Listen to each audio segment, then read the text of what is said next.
Assalamualaikum warahmatullahi wabarakatuh.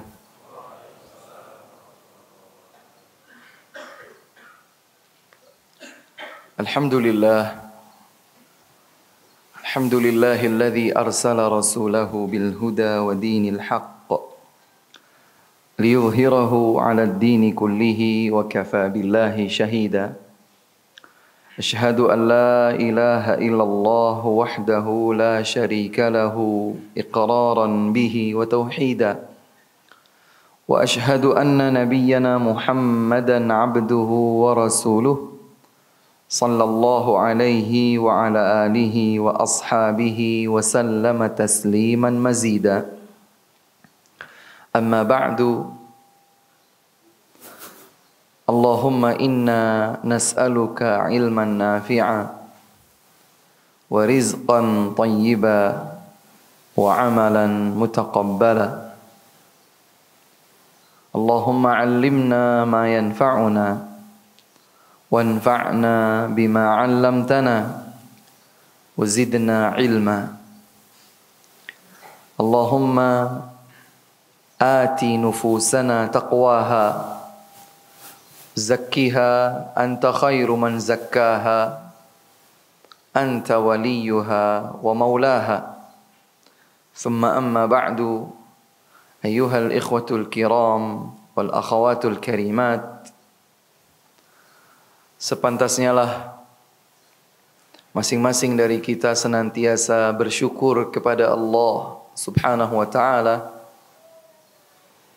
yang telah melimpahkan nikmat dan karunia. Dan sesungguhnya bersyukur kepada Allah adalah salah satu perisai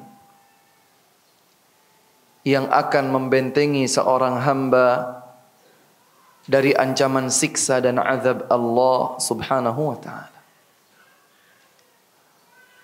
Hal ini sebagaimana yang Allah firmankan dalam surat An-Nisa ayat 147.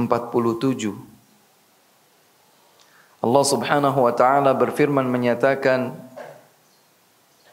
"Ma yaf'alu Allahu bi'adzabikum in syakartum wa amantum wa kana Allahu syakiran 'alima." Tidaklah Allah Subhanahu wa ta'ala menyiksa kalian dengan azabnya seandainya kalian bersyukur dan beriman kepadanya. Subhanallah. Ternyata bersyukur dan beriman kepada Allah Subhanahu wa ta'ala dapat membentengi kita dari ancaman siksa dan azab Allah Subhanahu wa ta'ala. Tentu bukan syukur yang hanya terucap di bibir, akan tetapi benar-benar menjadikan seluruh kenikmatan Allah sebagai media untuk mendekatkan dirinya kepada Allah Subhanahu wa ta'ala. Suatu ketika Ibunda Aisyah radhiyallahu ta'ala anha terjaga dari tidur beliau, mendapatkan suaminya Nabi Muhammad sallallahu alaihi wasallam salat malam dan bengkak tumit kaki beliau lantaran panjangnya salat. Ibunda Aisyah berempati. Kemudian beliau bertanya, "Ya Rasulullah, wahai utusan Allah, alaysa qad ghafara Allahu ma taqaddama min dhanbika wa ma ta'akhkhar?" Bukankah Allah Subhanahu wa ta'ala telah mengampuni dosa engkau yang lalu bahkan yang akan datang? Mengapa engkau melakukan ini? Mengapa sedemikian hebat engkau lakukan salat malam seperti ini? Jawaban sederhana Nabi sallallahu alaihi wasallam yang tentu menggugah siapapun di antara kita sebagai umatnya Beliau menyatakan, "Ya Aisyatu, wahai Aisyah, fala akunu 'abdan syakura." Tidak pantaskah bagiku untuk menjadi hamba yang bersyukur kepada Allah Subhanahu wa ta'ala. Inilah upaya beliau untuk menggapai predikat hamba yang bersyukur kepada Allah Jalla wa Ala. Semoga Allah Subhanahu wa ta'ala menjadikan kita hamba-hambanya yang senantiasa bersyukur dengan arti syukur yang sesungguhnya. Salawat serta salam semoga tersampaikan kepada imam kita, panutan kita, teladan terindah bagi kita, Nabi Muhammad sallallahu alaihi wa ala alihi wasallam. Untuk keluarga beliau, istri-istri beliau, ummahatul mukminin, seluruh sahabat beliau, dan siapapun yang istiqamah di atas tuntunan sunnah dan ajaran beliau hingga akhir zaman nanti. Ma'asyiral ikhwah wal akhawat, hadirin sekalian rahimakumullah. Alhamdulillah Allah kumpulkan kita kembali di salah satu dari rumahnya yang mulia ini, di waktu yang mulia ini, waktu fajar, setelah salat berjamaah bersama tadi, dilanjutkan zikir, kemudian kita melanjutkan berada di sebuah majlis yang dimuliakan oleh Allah Subhanahu wa ta'ala, majlis ilmu, mengkaji bersama lanjutan kitab Al-Kabair. Namun sebelum itu, perkenankan bagi kami untuk mengingatkan diri pribadi serta mengajak kepada hadirin sekalian untuk selalu mengingat urgensi ikhlasun niyah. Mengikhlaskan niat hanya untuk Allah Subhanahu wa ta'ala. Benar-benar mengharapkan balasan pahala hanya dari Allah Jalla wa Ala. Tidak untuk tendensi yang lain. Duduk kita sebentar di majelis ini. Sebentar. Sangat sebentar dibandingkan dengan perjalanan hari kita, 24 jam. Apalagi jika dibandingkan dalam putaran satu pekan kita dan yang lebih daripada itu. Sebentar saja. Dan semoga yang sebentar itu benar-benar tercatat di sisi Allah Subhanahu wa ta'ala sebagai amal yang salih. Para ulama berkata, rubba amalin saghirin tu'azzimuhu an-niyah wa rubba amalin kabirin tusaghiruhu an-niyah. Bisa saja sebuah amal yang besar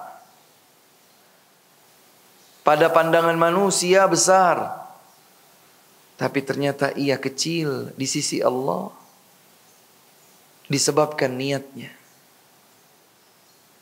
Dan boleh jadi sebuah amal kecil pada pandangan manusia, namun ternyata menjadi besar di sisi Allah disebabkan oleh niat. Maka niat yang tulus, murni, ikhlas, tertuju kepada Allah akan menjadikan amal kita sebagai amal yang tercatat di sisi Allah Subhanahu wa ta'ala menjadi kebaikan.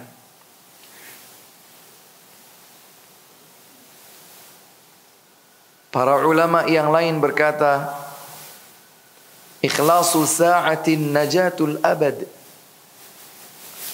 walakinnal ikhlasa aziz. Ikhlas meski sesaat saja, sesaat saja.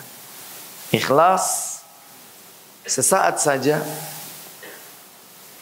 dapat menjadi najatul abad, keselamatan yang abadi. Jadi kalau seseorang mampu menghadirkan keikhlasan dalam niat hati meski sebentar saja, maka boleh jadi itulah yang tercatat di sisi Allah dan kelak akan menyelamatkan nasibnya di kehidupan akhirat.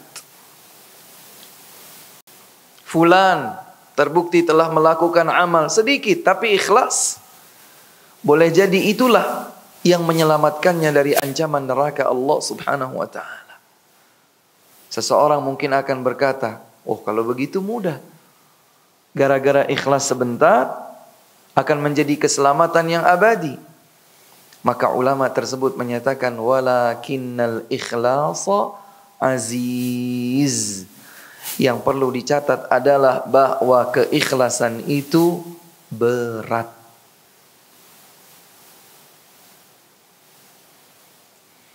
Dan oleh sebab itu, seorang alim sekelas Sufyan ibn Uyainah rahimahullahu ta'ala, beliau adalah salah seorang di antara alim di zamannya.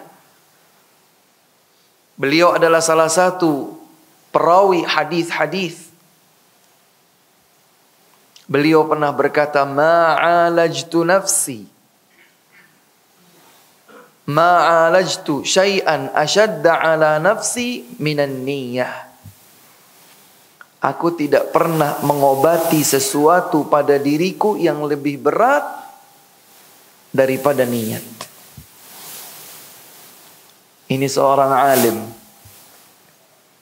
Keilmuannya, amalnya, keimanannya, kesalihannya, jika dibandingkan dengan kita, mungkin kita tidak sampai seujung kukunya. Tapi beliau sendiri berkata, "Ma'alajtu syai'an ashadda ala nafsi minan niyyah." Aku tidak pernah mengobati sesuatu yang lebih berat pada diriku melebihi niat. Jika demikian, maka sepantasnya lah masing-masing dari kita setiap saat akan melakukan sesuatu yang diyakini sebagai kebaikan, yang diyakini mendatangkan pahala dari Allah Subhanahu wa ta'ala, maka diawali dengan keikhlasan dalam niat hati. Ini penting. Dan betapa banyak para ulama mengingatkan hal ini dalam berbagai media ilmu yang mereka sebarkan. Oleh sebab itu, kita dapatkan dalam berbagai karya ilmiah para ulama dalam berbagai disiplin ilmu. Apakah dalam ilmu akidah, hadis, akhlak, tafsir, fiqih. Ternyata mereka mengawali dengan bab tentang niat. Mereka mengawali dengan penyebutan hadis, "Innamal a'malu binniyat." Semoga Allah Subhanahu wa ta'ala menganugerahkan keikhlasan dalam niat hati kita. Melanjutkan kajian kita pada kitab Al-Kabair, kumpulan dosa-dosa besar yang disusun oleh beliau Al-Imam Adz-Dzahabi rahimahullahu ta'ala. Dan alhamdulillah, berkat kesabaran yang Allah Subhanahu wa ta'ala berikan kepada kita, kita telah sampai kepada bab yang ke-27. Dosa besar yang ke-27. Dosa besar yang ke-27 adalah al-qawwadu al-mustahsin ala ahli. Seorang laki-laki yang hilang kecemburuan terhadap istrinya. Seorang laki-laki yang hilang kecemburuan.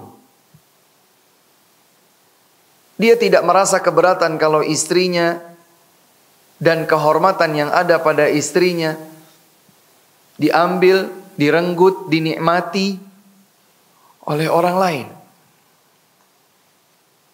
Orang semacam ini bukan hanya sekedar kotor dan menjijikkan, tetapi bahkan dia telah melakukan satu perbuatan dosa besar dalam disiplin ketentuan syariat Islam.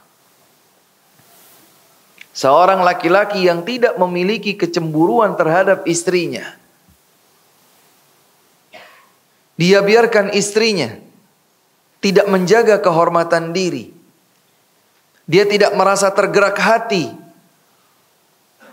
untuk menjaga kehormatan diri istrinya. Bukan hanya sekedar dia itu suami yang rendah, tapi bahkan dalam hukum Islam dia berhak untuk mendapatkan dosa yang besar dan tentu diancam dengan ancaman siksa yang berat. Di dalam bab ini ternyata Al-Imam Az-Zahabi rahimahullahu taala menukilkan ayat tentang zina, yaitu yang Allah firmankan dalam surat An-Nur ayat yang ketiga. Allah Subhanahu wa taala berfirman, a'udzubillahi minasyaitonir rajim. Waz-zaniyatu la yankihuha illa zanin aw musyrik wa hurrima dzalika 'alal mu'minin. Allah Subhanahu wa taala berfirman, waz-zaniyatu, dan seorang wanita pezina, la yankihuha, tidak menikahinya, illa zanin aw musyrik, kecuali sesama pezina atau seorang musyrik. Jadi Allah Subhanahu wa taala menetapkan dalam hukumnya seorang wanita pezina tidak dinikahi kecuali oleh laki-laki pezina yang serupa dengannya atau seorang musyrik. Mengapa ada ketetapan demikian? Karena kerendahan yang ada pada diri seorang wanita pezina tidak berhak untuk disandingkan bersama seorang laki-laki yang terhormat. Dia berhak untuk disandingkan bersama laki-laki yang serupa dengannya. Seorang pezina yang sama seperti istrinya pezina itu, atau seorang musyrik yang Allah Subhanahu wa taala sebutkan innamal musyrikuna najas. Sesungguhnya kaum musyrikin itu najis. Mengapa dinukilkan ayat ini dalam pembahasan tentang seorang laki-laki yang hilang kecemburuan terhadap istrinya? Karena kalau sampai kecemburuan seorang suami terhadap istrinya sudah hilang, sudah pudar, maka ujungnya adalah istrinya tersebut akan terjatuh pada perzinaan, baik perzinaan yang ringan ataupun pada perzinaan yang berat, maka tidak pantas pada diri seorang wanita muslimah, tapi sayangnya ia pezina, kecuali jika ia berpasangan dengan yang serupa bersamanya. Kemudian Allah Subhanahu wa taala menutup ayat ini dengan menyatakan wa hurrima dzalika 'alal mu'minin. Yang demikian ini diharamkan. Artinya menikahi seorang wanita pezina diharamkan oleh Allah Subhanahu wa taala terhadap kaum mukminin. Ayat ini tentu menetapkan keharaman. Dan yang haram jika dilanggar tempatnya adalah di neraka. Oleh sebab itu pula, dosa seorang laki-laki yang tenang-tenang saja, yang membiarkan istrinya kehilangan kehormatan diri, dia menyandang predikat pelaku dosa besar.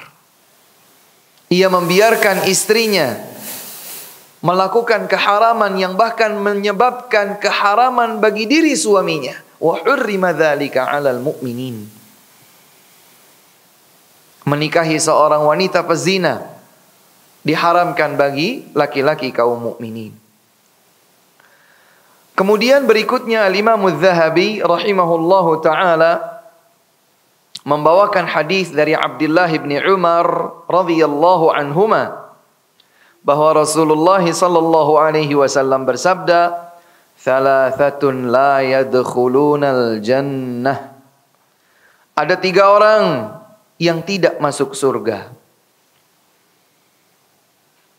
Tentu hadis ini tidak bermakna pembatasan, karena didapatkan hadis-hadis yang lain atau ayat-ayat yang menyebutkan orang-orang lainnya selain 3 ini akan terhalangi masuk ke dalam surga. Tapi suatu ketika Nabi SAW menjelaskan bahwa di antara yang tidak masuk surga ada 3 orang yang juga tidak masuk surga. Yang pertama adalah al-aqu liwalidayh, seorang anak yang durhaka terhadap kedua orang tuanya. Seorang anak yang menyia-nyiakan peluang masuk surga Allah Subhanahu wa taala lantaran ia berbuat durhaka kepada orang tua. Bahkan malaikat Jibril alaihi salam mendoakan keburukan bagi seorang hamba yang mendapatkan kedua orang tuanya atau salah satu dari keduanya masih hidup, tapi orang tersebut tidak berbakti kepada kedua orang tuanya dan meninggal dunia dalam keadaan berbuat durhaka. Hamba tersebut terancam masuk ke dalam neraka. Kemudian malaikat Jibril berkata, "Ya Muhammad, qul amin." Wahai Muhammad, aminkan doaku. Ternyata Nabi SAW mengaminkannya. Doa yang dibawakan oleh malaikat Jibril alaihi salam dan ternyata diaminkan oleh Nabi Muhammad sallallahu alaihi wasallam untuk keburukan diri seorang hamba yang kehilangan kesempatan berbakti kepada kedua orang tua. Ia meninggal dunia dalam keadaan durhaka kepada kedua orang tua. Kata Nabi SAW, la yadkhulunal jannah. Mereka termasuk yang tidak masuk surga. Tentu saja, yang perlu diingat pula bahwa tidak masuk di sini bukan tidak bisa masuk sama sekali. Karena dosa berbuat kedurhakaan kepada orang tua bukan kesyirikan, maka masih ada peluang ampunan dosa dari Allah Subhanahu wa taala. Sebagaimana yang Allah Subhanahu wa taala firmankan, "Innallaha la yaghfiru an yushraka bihi wa yaghfiru ma duna dzalika liman yasha." Allah Subhanahu wa taala berfirman, sesungguhnya Allah Subhanahu wa taala tidak mengampuni dosa kesyirikan. Allah tidak mengampuni dosa kesyirikan bagi yang pelakunya meninggal dunia sebelum ia bertaubat. Dan ini alhamdulillah sudah kita bahas cukup panjang dan lebar pada dosa besar yang pertama. Allah Subhanahu wa taala berfirman pada surat An-Nisa ayat 48, sungguh Allah tidak mengampuni dosa kesyirikan yang pelakunya meninggal dunia sebelum bertaubat dari kesyirikannya. Kemudian Allah melanjutkan, wa yaghfiru ma duna dzalika liman yasha. Dan Allah Subhanahu wa taala mengampuni dosa selain kesyirikan bagi yang Allah kehendaki. Jadi kalau ada seorang yang melakukan dosa selain kesyirikan, meninggal dunia sebelum bertaubat kepada Allah dari dosa tersebut, maka ia memiliki satu dari dua peluang. Peluang diampuni oleh Allah Subhanahu wa taala. Peluang diampuni, kalau diampuni ya berarti dia berkesempatan masuk surga. Meskipun dia juga masih memiliki peluang untuk tidak diampuni oleh Allah Subhanahu wa taala, tapi tetap masih ada peluang diampuni. Oleh sebab itu,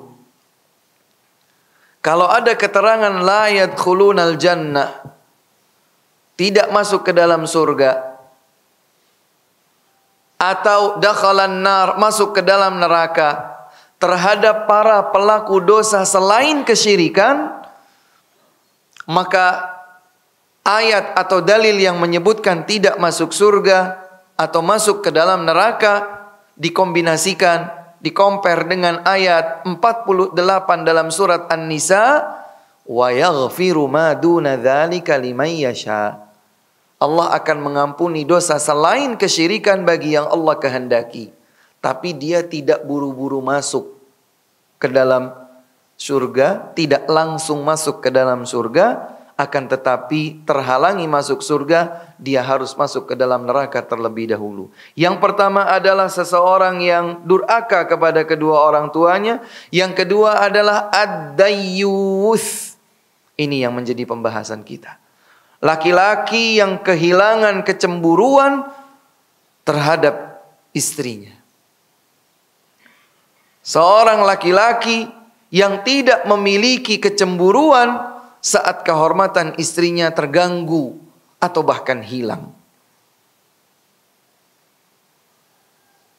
Dan kabarnya di antara sekian banyak hewan, hanya binatang tertentu, dan yang sudah terbukti adalah, mohon maaf, seekor babi yang pejantannya itu sama sekali tidak cemburu jika pasangannya, betinanya itu bahkan digauli oleh anak mereka sendiri. Na'udzubillahi min dzalik. Seekor babi, pejantannya itu tidak merasa marah, tidak merasa terganggu, tidak merasa terusik kalau betinanya itu digauli oleh yang lain. Maka Nabi SAW menjelaskan bahwa di antara yang tidak masuk surga alias terancam masuk terlebih dahulu ke dalam neraka adalah seorang dayyuth. Seorang laki-laki yang tidak memiliki rasa cemburu terhadap kehormatan istrinya. Kemudian yang ketiga, warajulatun nisa, dan wanita-wanita yang kelelakian. Orang bilang tomboy atau apalah namanya. Seorang wanita yang justru ingin menyerupakan dirinya dengan laki-laki. Ini juga akan ada di bab tersendiri setelah ini. Termasuk dosa besar seorang wanita yang dengan apapun menyerupakan dirinya dengan laki-laki. Apakah dari model rambutnya, atau dandanannya, atau pakaiannya, atau gaya bicaranya, atau berjalannya. Dia melelakikan dirinya padahal ia adalah seorang wanita. Ancamannya sebagaimana Nabi sabdakan adalah la yadkhulunal jannah, tidak masuk surga. Yakni dia akan dilemparkan terlebih dahulu ke dalam neraka, wal iyadzu billah. Hadis ini diriwayatkan dengan sanad yang sahih, disampaikan oleh Imam Az-Zahabi rahimahullahu taala, hadis ini sebagai hadis yang sahih.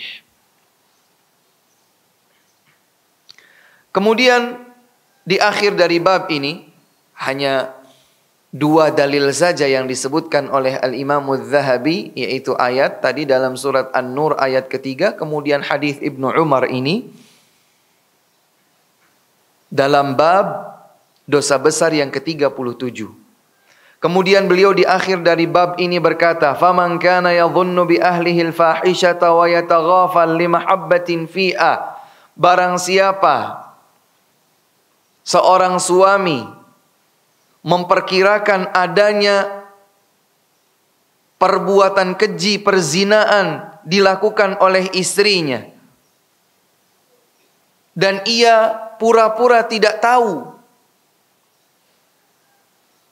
tidak menghiraukan, boleh jadi karena saking cintanya kepada istri tersebut, auli anna laha alaihi dain, atau karena si suami terlanjur berhutang banyak pada istrinya sendiri, wa huwa ajiz, dan dia itu berada pada posisi lemah, au sadaqun thaqil, atau dia memiliki tanggungan mahar yang berat, au lahu atfalun sighar, atau dia pura-pura tidak tahu dengan perzinaan yang dilakukan istrinya karena memiliki banyak anak keturunan, tarfa'uhu ilal qadhi wa tatlubuhu bifardihim. Minimalnya meski dalam keadaan seperti itu, dia semestinya datang kepada seorang hakim untuk melaporkan sebagai bukti bahwa dia bukan seorang dayyuth. Jadi kalau seorang suami dalam keadaan terdesak sekalipun, dalam keadaan sempit, dia terlilit hutang pada istrinya sendiri. Mungkinkah seorang suami terlilit hutang pada istrinya sendiri? Mungkin. Masing-masing dari pasangan suami istri memiliki hak pribadi. Boleh jadi seorang suami berhutang kepada istrinya, atau dulu saat menikah maharnya belum tunai, masih berhutang, dicicil sedikit-sedikit. Atau dia mempertimbangkan anak-anaknya yang masih banyak, sementara dia dalam keadaan lemah, sakit misalnya. Dalam keadaan sakit, tidak berdaya, dia melihat istrinya melakukan perselingkuhan misalnya, maka tidak boleh dia diam saja dan pura-pura bodoh. Minimalnya dia membuktikan kecemburuannya itu dengan melaporkan kepada pihak yang berwajib, agar tidak termasuk kategori seorang laki-laki dayyuth. Seorang laki-laki yang kehilangan rasa cemburu terhadap kehormatan istrinya. Hadirin dan hadirat yang dimuliakan Allah Subhanahu wa taala, selanjutnya adalah dosa besar yang ke-28. Ini sambungan yang tadi sempat disebutkan, ar-rajilatu minan nisa wal mukhannathu minar rijal. Para wanita yang melelakikan diri mereka, atau para laki-laki yang mewanitakan diri mereka. Inilah yang disebut dengan LGBT atau istilah lainnya. Terserah orang sekuler, orang liberal bilang apapun, tapi kita sebagai umat Nabi Muhammad sallallahu alaihi wasallam, kita sebagai hamba Allah Subhanahu wa taala, kita hanya tunduk di hadapan Al-Qur'an, di hadapan hadis Nabi sallallahu alaihi wasallam, bahwa praktik LGBT dengan semua atributnya tidak diridhai dalam agama ini. Tidak dibenarkan dalam agama ini. Hendaknya seseorang bertaubat kepada Allah Subhanahu wa taala dan menyegerakan taubatnya jika terlanjur terjerembab di dalam dosa yang seperti ini. Allah Subhanahu wa taala berfirman dalam surat Asy-Syura ayat 37, surat Asy-Syura ayat 37. Di dalam ayat tersebut Allah Subhanahu wa taala berfirman, "Walladzina yajtanibuna kaba'iral itsmi wal fawahish illa al-lamam." Hamba-hamba Allah Subhanahu wa taala yang baik adalah yang menjauh dari dosa-dosa besar dan perbuatan-perbuatan jijik, kotor.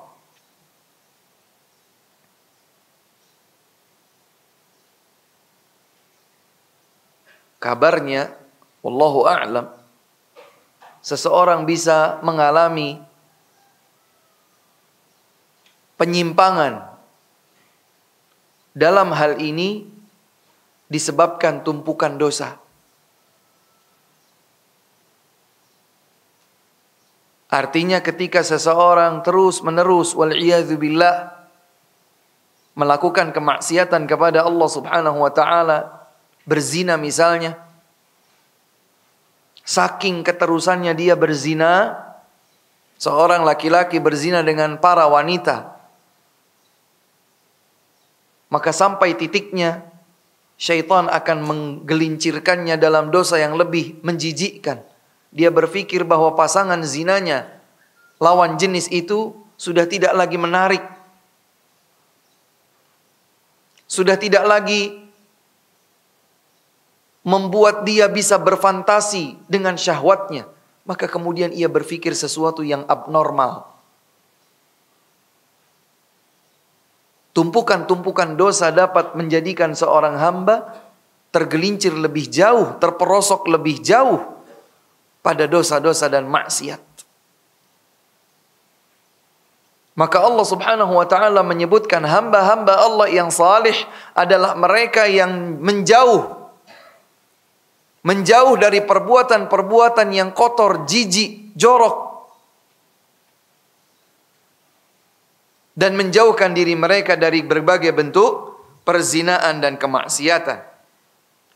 Selanjutnya ada hadis yang diriwayatkan oleh Al-Bukhari Dari Abdullah bin Abbas radhiyallahu anhuma, Rasulullah sallallahu alaihi wasallam bersabda, "La'ana Rasulullahil mukhannatsina minar rijal wal mutarajjilati minan nisa." Rasulullah sallallahu alaihi wasallam melaknat. Tentu kita masih ingat hadirin sekalian, definisi dosa besar di awal saat kita masih mengkaji muqaddimah kitab ini. Bahwa di antara definisi penamaan dosa besar adalah dosa-dosa yang tidak hanya sekedar diancam oleh siksa di akhirat, tetapi juga diancam dengan laknat. Apa itu laknat? Laknat itu artinya seorang hamba dijauhkan dari rahmah dan kasih sayang Allah subhanahu wa ta'ala. Dia terlemparkan jauh, tercampakkan jauh dari rahmat Allah subhanahu wa ta'ala. Itulah laknat. Maka kata Nabi sallallahu alaihi wasallam, Rasulullah Nabi Muhammad sallallahu alaihi wasallam melaknat seorang laki-laki yang berubah menjadi banci ala perempuan, dan sebaliknya demikian pula Nabi sallallahu alaihi wasallam melaknat seorang perempuan yang menjadi banci merubah dirinya sebagai layaknya laki-laki. Baik hanya merubah perangai atau bahkan sampai melakukan transgender. Kalau menyerupainya saja tidak boleh, apalagi merasa dirinya sudah sah berganti kelamin. Wal'iyadzubillah, berganti gender. Dilaknat oleh Rasulullah sallallahu alaihi wasallam. Kalau memang dilaknat, mungkinkah kemudian dosa ini sebagai dosa yang sederhana atau kecil? Tidak mungkin. Tidak mungkin sesuatu itu dilaknat kecuali karena dia adalah dosa yang serius, dosa yang besar. Dosa yang mengandung murka Allah subhanahu wa ta'ala. Kemudian Rasulullah sallallahu alaihi wasallam di kesempatan yang lain, pada hadis yang diriwayatkan oleh Abu Dawud, Rasulullah sallallahu alaihi wasallam menyatakan, la'anallahu ar-rajulata minan nisa. Allah melaknat para wanita yang melelakikan dirinya. Jadi yang tadi yang melaknat adalah Rasul. Dalam riwayat Ibnu Abbas diriwayatkan oleh Abu Dawud, yang melaknat adalah Allah. Berarti sudah lengkap ini. Yang melaknat adalah Allah dan Rasulnya. Yang melaknat adalah Allah dan Rasulnya. Siapa saja di antara wanita yang melelakikan dirinya atau para lelaki yang mewanitakan dirinya, dilaknat oleh Allah subhanahu wa ta'ala dan Rasulnya sallallahu alaihi wasallam. Pada jalur hadis yang lain dari Abu Hurairah radhiyallahu anhu, beliau berkata, la'ana Rasulullah sallallahu alaihi wasallam ar-rajula yalbasu libsatal mar'a wal mar'ata talbasu libsatal rajul. Ini mulai sedikit lebih diperjelas dalam salah satu gambaran atau contoh. Kata Abu Hurairah, Nabi sallallahu alaihi wasallam telah melaknat seorang laki-laki yang memakai pakaian wanita atau wanita yang memakai pakaian laki-laki. Sudah sedikit lebih lanjut diberikan gambaran seperti apakah laki-laki yang menyerupai perempuan, perempuan yang menyerupai laki-laki. Di antaranya adalah dalam hal berpakaian. Maka pakaian yang identik dengan perempuan jangan dipakai laki-laki. Dan apabila pakaian itu identik dengan laki-laki, maka tidak dipakai oleh perempuan. Inilah batasan di dalam Islam. Segala hal yang akan menyerupakan seseorang menjadi lawan dari gendernya, maka dia tinggalkan.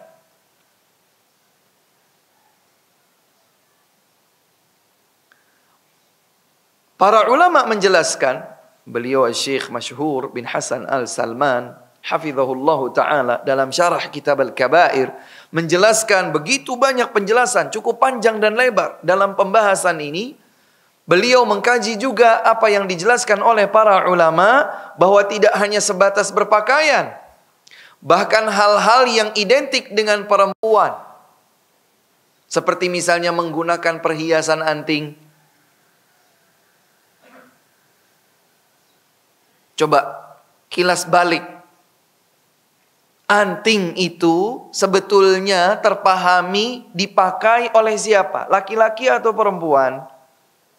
Perempuan. Sekarang dengan judul lifestyle, dengan judul mode, gaya, fashion atau apapun itu, seorang laki-laki merasa benar untuk menggunakan anting seperti layaknya perempuan.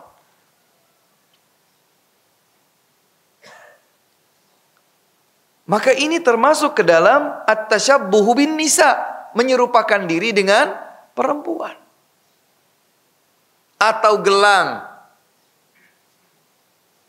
yang umumnya menghiasi pergelangan tangan perempuan dipakai. Laki-laki itu punya perhiasan-perhiasan yang khusus bagi mereka. Kenapa kok perhiasan yang memang khusus bagi wanita seakan sekarang ini begitu banyak legal juga boleh dipakai oleh perempuan? Begitu pula pakaian. Kadang-kadang kalau kita masuk ke sebuah pusat perbelanjaan, Mas, Mbak, ini buat laki-laki atau perempuan? Laki-laki, perempuan. Laki-laki bisa, perempuan bisa. Ini loh sepatu ini buat laki-laki atau perempuan? Laki-laki bisa, perempuan bisa. Sekarang dipakai oleh siapa saja kok Pak? Masya Allah. Tidak demikian. Ada sesuatu yang memang identik khusus bagi laki-laki, ada yang identik dengan perempuan. Setidaknya kalau ada sesuatu yang ternyata bisa dipakai perempuan, bisa dipakai laki-laki, syubhat, tinggalkan. Saya hanya pakai pakaian layaknya saya sebagai laki-laki atau layaknya saya sebagai seorang perempuan. Karena Nabi SAW menyatakan, Rasulullah melaknat seorang laki-laki yang memakai pakaian perempuan dan perempuan yang memakai pakaian laki-laki. Termasuk aksesoris atau atribut pakaian dengan alasan apapun. Dengan alasan apapun. Yang demikian ini dihindari karena itu telah dilaknat oleh Allah Subhanahu wa taala dan Rasulnya sallallahu alaihi wasallam. Dan kita harus tahu bahwa syaitan itu saat menggelincirkan manusia bertahap-tahap. Syaitan dalam menggelincirkan manusia menggunakan tahapan. Ini dulu, ini dulu, ini dulu, ini dulu dan seterusnya. Tidaklah sampai terjadi transgender. Betul-betul perubahan gender melalui penggantian alat kelamin. Kecuali karena ada tahapan-tahapan sebelumnya. Saya betul-betul didatangi oleh seseorang yang sejak awal saya melihat ada yang aneh pada dirinya. Sambil berbisik dia berkata, Ustadz, saya itu mantan banci. Serius saya bertanya, sampai sudah merubah alat kelamin? Belum. Lalu, tolong bantu saya Ustadz. Kenapa? Baru 50% saya berubah kembali menjadi laki-laki. Jadi sambil dengan gaya-gaya bicara khasnya mereka, matanya yang kadang-kadang sedikit melebar dan seterusnya ya.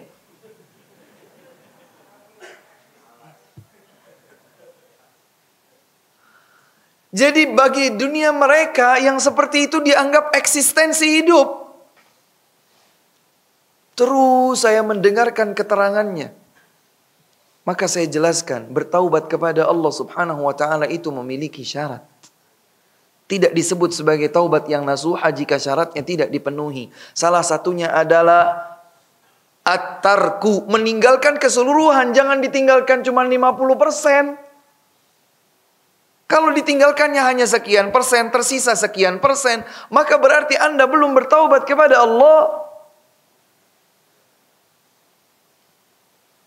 Kemudian ketika beliau itu menceritakan bagaimana prosesnya sampai seperti itu, Kata dia sih sebetulnya sudah sampai hampir merubah kelaminnya. Sudah hampir transgender.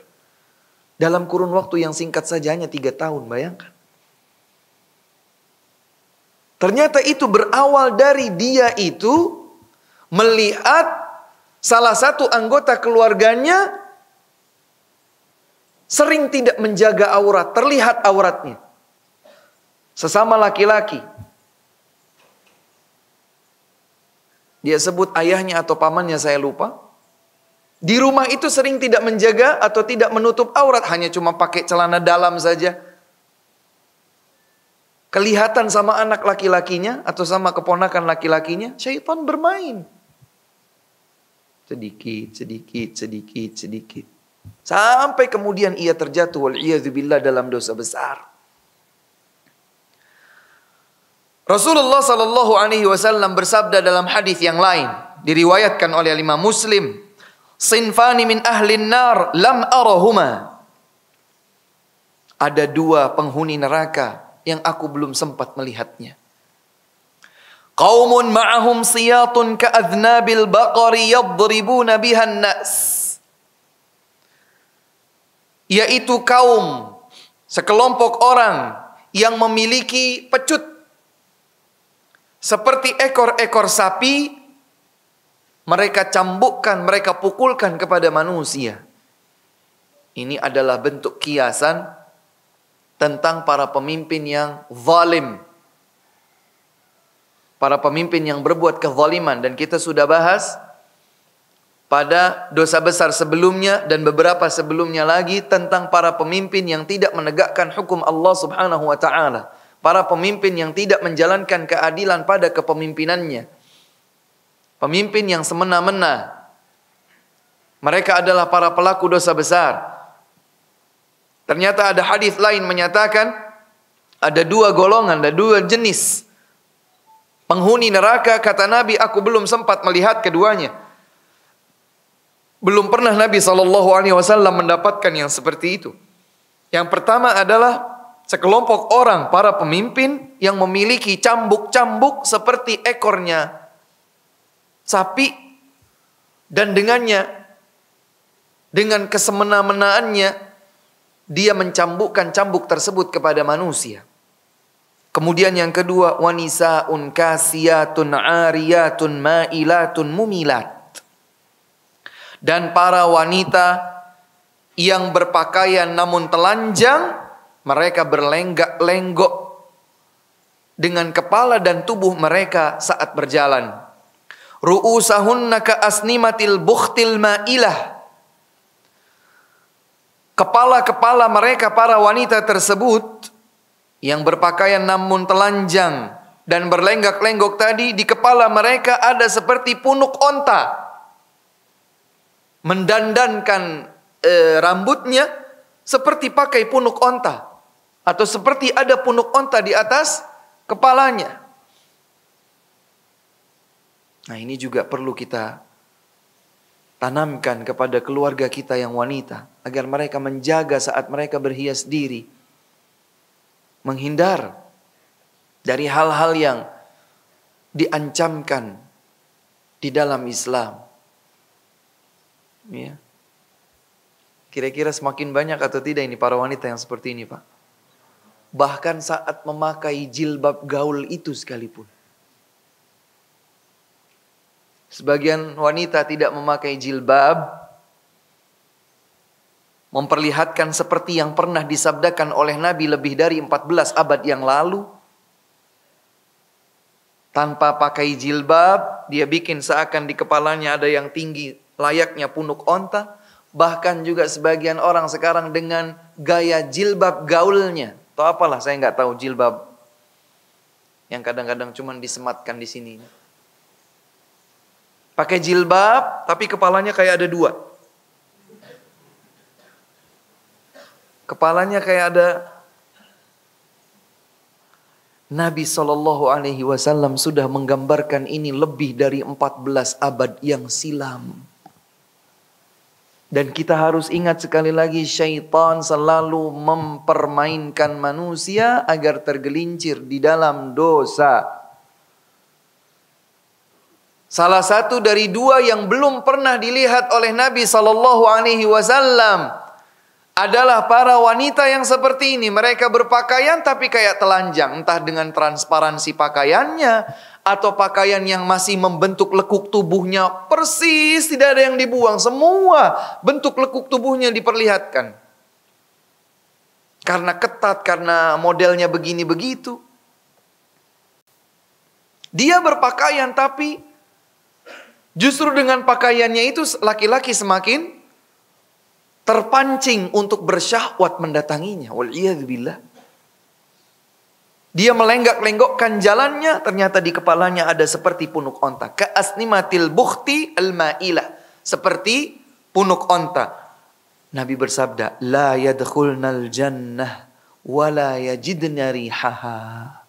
Mereka wanita-wanita yang seperti itu tidak masuk surga, bahkan tidak mencium aroma harum surga.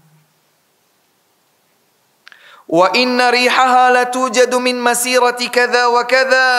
Dan sesungguhnya aroma harum surga itu telah tercium dari jarak sejauh demikian. Perjalanan demikian. Artinya sudah dari perjalanan jauh, aroma harum surga itu sudah tercium. Wanita yang seperti ini tadi, jangankan masuk surga, mencium bau harumnya saja tidak. Ini berat. Maka sebagai para suami, sebagai para ayah, sebagai para kakek, sebagai para paman, kita harus senantiasa mendampingi wanita-wanita para mahram kita, agar mereka terhindar dari ancaman-ancaman berat yang berlaku dalam hukum Islam. Ustadz, nggak terlalu ekstrim itu. Nggak, ini bukan ekstrim. Ini adalah ketentuan Allah, ketentuan Rasulullah Sallallahu Alaihi Wasallam. Dan para wanita di dalam Islam itu begitu dimuliakan. Sangat dimuliakan, sangat dihormati. Maka banyak hal yang menjaga kehormatan diri seorang wanita. Saya sering membuat sebuah analogi, dan analogi ini sangat rasional pada kita. Bayangkanlah kalau kita memiliki sebuah batu sebesar ini, tapi dia batu mulia, batu zamrud langka, warnanya hijau kebiruan. Sebesar ini batu zamrud dapat terjual seharga 5 triliun misalnya. Andaikan kita memiliki batu senilai 5 triliun ini, apakah dia akan diperlakukan sama seperti halnya batu kali dengan ukuran yang sama? Ini batu zamrud senilai 5 triliun, ini batu sungai. Kita ke sungai, dapat batu sebesar yang sama. Pertanyaannya, apakah kita memperlakukan zamrud dan batu sungai atau batu kali ini sama? Tidak. Ini kita letakkan depan pintu, mau hilang diambil orang juga tidak masalah. Tetapi batu mulia ini, 5 triliun ini, maka pasti kita akan meletakkannya di dalam box yang bersih dari debu. Box yang ditutup, dimasukkan ke dalam box yang lebih besar. Box yang lebih besar dimasukkan ke dalam brankas. Brankasnya ditutup pakai pin code. Sudah, nanti ditutup lagi pakai lukisan. Kemudian ada CCTV dari sekian arah yang mengungkap siapa saja orang yang mendekat lukisan tersebut. Kunci kamarnya juga ada, kunci gandanya. Harus pakai pin code juga. Rumahnya pun demikian, dipasang alarm. Dijaga oleh security 2 lapis. Kenapa? Kenapa begitu ketat penjagaannya? Karena ini barang mahal. Ternyata pemiliknya diundang dalam sebuah perhelatan luar biasa, kelas internasional. Pameran batu langka. Diundang pemiliknya. Silahkan oleh Anda dibawa. Akan dipertontonkan, disebutkan namanya. Milik fulan. Not for sale. Tidak dijual. Kenapa? Karena sulit lisan ini mengucapkan berapa harganya. Meskipun kalau diperkirakan harganya adalah 5 triliun. Tapi sulit untuk dilepas, untuk dijual. Pada saat batu ini dibawa, kira-kira seperti bawa nasi kuning atau? Tidak mungkin. Dijaga ketat. Dimasukkan ke dalam etalase sekian. Tebalnya.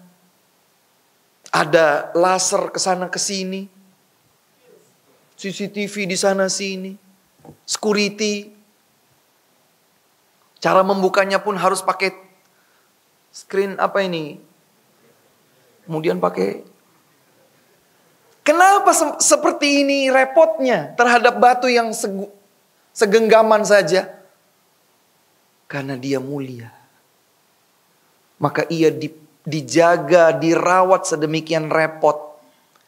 Itulah wanita mukminah yang dijaga sedemikian ketat oleh Islam agar kehormatannya terlindungi. Tapi sayangnya banyak wanita muslimah yang tidak paham akan hal itu. Mereka dirawat oleh Islam, dijaga oleh Islam. Mereka yang melepas baju perawatannya itu, saya nggak usah dijaga, saya nggak usah dirawat. Biarkan saya terbuka. Ya sudah. Hilang, diambil orang. Diperjualbelikan sana sini. Wanita mukminah dimuliakan oleh Islam. Jadi sampai pun ketika pakai rambut pasang atau apalah namanya. Terancam. Tidak masuk surga. Bahkan tidak mencium aroma harum surga. La ilaha illallah. Para ayah, para suami, para paman, para kakak, abang. Jagalah para mahram kita. Ala halakar rijalu hina ata'un nisa. Dan Nabi SAW juga bersabda, akan celakalah laki-laki ketika mereka menyerupai para wanita. Akan celakalah laki-laki yang menyerupai wanita. Maka di antara perbuatan yang akan dilaknatkan, ya, perkara yang dilaknat di dalam Islam adalah seorang wanita yang memperlihatkan perhiasannya. Emasnya, batu-batu mulianya.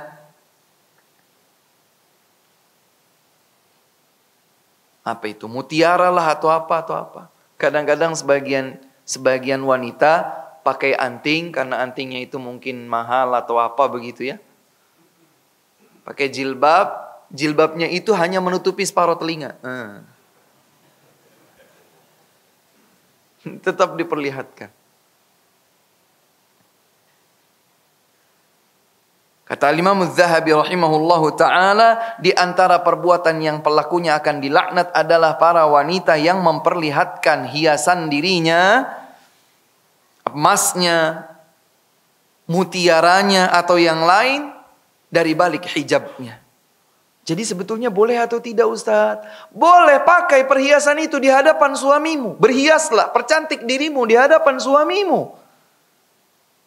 Bukan di hadapan yang lain, apalagi di hadapan para laki-laki yang bukan mahramnya. Wa tatayyabaha bil miski wal ambar wa nahwi dzalik. Atau para wanita yang mempergunakan wewangian sehingga tercium wanginya oleh laki-laki yang bukan mahramnya. Ini dilaknat. Bahkan dalam hadis disebutkan tidak ubahnya wanita itu seperti halnya kupu-kupu malam. Lisan ini juga berat untuk mengucapkan status seorang wanita yang seperti itu. Dia tidak ubahnya seperti kupu-kupu malam ketika memakai wewangian yang ternyata wewangiannya itu tercium oleh laki-laki yang bukan mahramnya. Subhanallah. Jadi boleh nggak Ustaz perempuan itu menggunakan wewangian? Pakai wewangian itu di hadapan suamimu, di dalam rumahmu. Adapun engkau menghiasi dirimu justru untuk keluar rumah, laki-laki yang di kalbunya siap digempur oleh syaitan akan tergoda. Ya itu sih berarti salahnya laki-lakinya, Ustaz. Ya salahnya laki-laki, tapi kamu menjadi media. Kalau Anda wahai wanita muslimah tidak menjadi media perangkap syaitan, insya Allah tidak akan terjadi. Perempuan di mana-mana adalah fitnah. Jangankan yang tidak berpakaian muslimah, yang sudah ditutup bercadar saja kadang-kadang laki-laki melihat, ini siapa ini, kayaknya cantik ini. Terlihat dari model bajunya, terlihat dari aksesoris tasnya, sepatunya, tinggi, semampai. Ini kayaknya cantik ini. Ternyata dijemput pakai mobil, mobilnya mewah. Ah ini cakep ini. Nggak ada yang kelihatan, semuanya ketutup. Bahkan wajahnya juga tertutup. Laki-laki terfitnah dengan perempuan. Maka kata Nabi SAW, aku tidak tinggalkan umatku dalam keadaan terfitnah yang fitnahnya lebih besar daripada perempuan. Maka Nabi bersabda, fattaqud dunya wattaqun nisa, fa inna awwala fitnati bani Israil kanat fin nisa. Takutlah kepada godaan dunia, takutlah terhadap godaan wanita. Sesungguhnya ketergelinciran fitnah yang mencelakakan Banu Israel pertama kali adalah fitnah wanita. Agar jangan sampai wanita-wanita kita kemudian menjadi perangkap syaitan, kita jaga mereka, kita rawat, kita lestarikan. Walubsuhas sibaghati wal madas ila ma asbaha dzalika minal fadhaih. Atau perempuan-perempuan yang menggunakan ini itu, ya, seperti menyambung bulu mata dan seterusnya. Jangan ya. Hiasan-hiasan yang dipakai oleh wanita hendaknya ia pakai hanya di hadapan suaminya. Silahkan berlomba. Perlombaan tertutup. Para istri itu mempercantik dirinya di hadapan suaminya saja. Silahkan lakukan. Entah dengan pakaiannya, entah dengan dandanannya, entah dengan rambutnya, entah dengan jalannya yang berlenggak-lenggok di hadapan suaminya, monggo silahkan.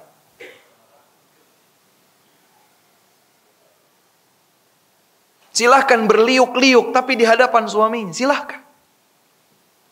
Tapi kalau di hadapan yang lain, kalau jalan toh.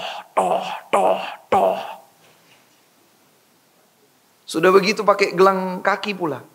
Toh kring.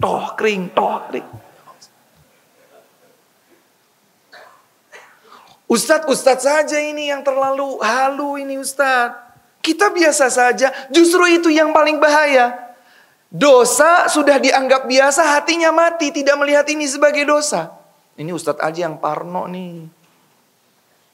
Biasa aja kita tiap hari melihat kayak gitu, biasa aja tuh. Nggak ada yang syahwat nggak ada Ustaz. Laki-laki normal kalau melihat yang seperti itu mestinya terbangkit syahwatnya. Mungkin Anda ini sudah terlalu sering, jadi kalbunya sudah tertutup. Tidak tahu mana yang halal, mana yang haram, mana yang diperbolehkan oleh Allah, mana yang tidak diperbolehkan oleh Allah. Kecuali kalau orang itu adalah seorang yang kafir yang tidak punya aturan main di dunia ini. Tidak ada halal, tidak ada haram. Kita seorang muslim, kita punya aturan. Kita seorang mukmin, kita memiliki ketentuan dari Allah Subhanahu wa taala dan Rasulnya sallallahu alaihi wasallam. Ini kiranya yang dapat kami sampaikan. Kurang dan lebihnya mohon maaf. Insyaallah kita lanjutkan di kesempatan yang akan datang, dan ini penting. Ini mulai banyak, saya lihat beberapa waktu belakangan ini banyak terjadi. Dosa besar yaitu al-muhallil wal muhallal lahu. Ya, seorang laki-laki yang menceraikan istrinya dengan cerai bain, tidak bisa kembali lagi. Ya, cerai, rujuk, cerai, nggak bisa lagi rujuk karena sudah 3 kali. Ternyata dia masih demen sama istrinya, dia masih eman-eman banget, nggak bisa. Nggak ada cara dalam Islam, ada. Mantan istrimu itu menikah dulu secara alamiah dengan laki-laki, kemudian terjadi hubungan suami istri dengan suami barunya, kemudian secara alamiah juga terjadi perceraian. Oh, kalau seperti itu bisa? Bisa. Mulai dia kong kali kong. Saya pengen istri saya balik lagi. Kan sudah gak boleh. Udah, lakukan saja. Nikahi dia. Semuanya beres, diurus pakai duit. Orang tersebut menikahi hanya untuk menghalalkan wanita tersebut bagi mantan suaminya. Mantan suaminya disebut muhallal lahu. Dia muhallil, ini muhallal lahu. Dua-duanya mendapatkan hukuman yang berat dalam hukum Islam. Dan dua-duanya adalah pelaku dosa besar. Kita akan kaji insyaAllah di kesempatan yang akan datang. Wallahu ta'ala a'lamu bis-shawab. Wa sallallahu wa sallam wa baraka ala nabiyina Muhammad wa ala alihi wa sahbihi wa sallam. Wa akhiru da'wana alhamdulillahi rabbil alamin. Subhanakallahumma wa bihamdika. Ashhadu an la ilaha illa anta astaghfiruka wa atubu ilaik. Wassalamualaikum warahmatullahi wabarakatuh.